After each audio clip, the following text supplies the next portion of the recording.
Hi, this is CJ, and this is 316 Seconds. Let's go.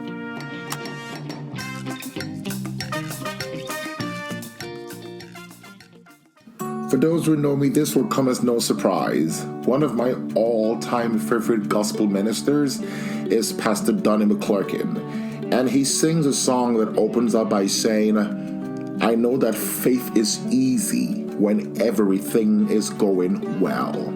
In today's episode, I want to talk about faith when everything is not going well. In the third chapter of the book of Daniel, we come across a very interesting story between a king and three slaves. Here is that story. The king of Babylon, a man known and called Nebuchadnezzar in verse 1, made an image of gold, and he sent word to gather together the satraps, the administrators, the governors, the counselors, the treasurers, pretty his entire government, to have a dedication. And his instruction in verse 4, he said, "Then a herald cried aloud, 'To you it is commanded, O peoples, nations, and languages, that at the time you hear the sound of the horn, the flute, the harp, the lyre, and the psaltery, in symphony with all kinds of music, you shall fall down and worship the gold image that King Nebuchadnezzar has set up. And whoever does not fall down and worship shall be cast immediately into the midst of a burning fiery furnace." So, the king makes this edict, and this is what he wants everybody to do. But at this point, he has captured a bunch of Jewish people and enslaved them. And part of that Jewish contingent included three young men who we get introduced to later on, and this is what had happened. So when the whole thing happened, the psaltery and the harp were sounded with the music, these three men stood tall and refused to bow. So this egoistic king gets upset, he's really mad, and he commands them to set them on fire. He says, set the furnace, make it really hot. It's a really popular story, but I really love the response this young man gives to the king. And this is Daniel chapter 3, verse 16. "Shadrach, Meshach, and Abednego answered and said to the king, 'O Nebuchadnezzar, we have no need to answer you in this matter.'" A version says we are not careful to answer. In other words, we have no concerns about the answer we're about to give you. If that is the case, our God whom we serve is able to deliver us from the burning fiery furnace. Now that is faith, that is wonderful. And he will deliver us from your hand, O king. But look at what they say in verse 18. "But if not, let it be known to you, O king, and we do not serve your gods, nor will we worship the gold image which ye have set up." The story goes on to say that as this young man got thrown in the fire, there was a fourth being in the fire waiting for them. I think one of the things we tend to gloss over real quick in the story is people forget the response this young man gave. They basically told this pagan king that God was able to deliver them.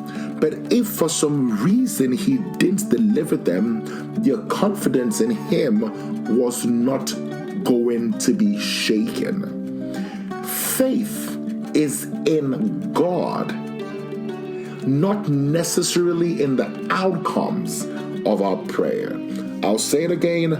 Our faith is supposed to be in the person of God and not necessarily in the outcomes of our prayers. Now, prayers can have a variety of outcomes. If your faith is based solely on outcomes, then your faith will suffer from yo-yoing.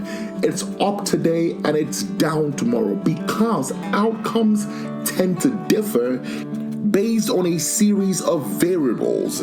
The one thing that doesn't ever change is who God is and what God has said.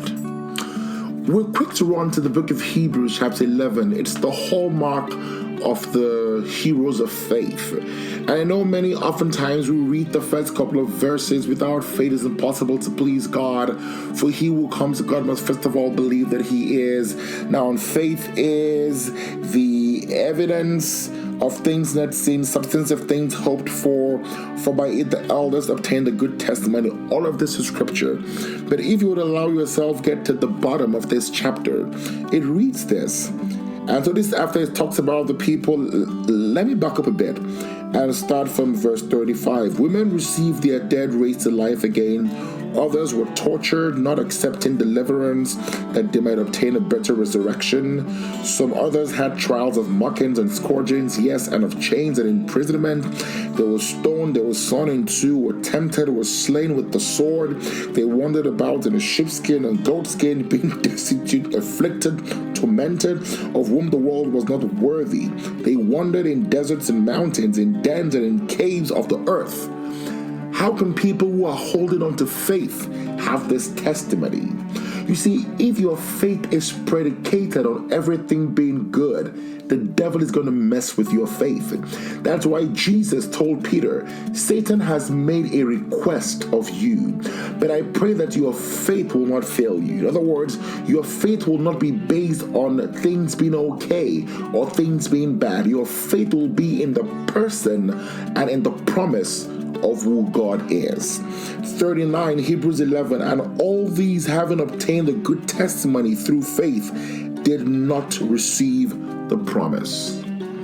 It is possible, listen to this, to have faith and have a good testimony and not get the promise. And that is okay, because our faith is not in the promise.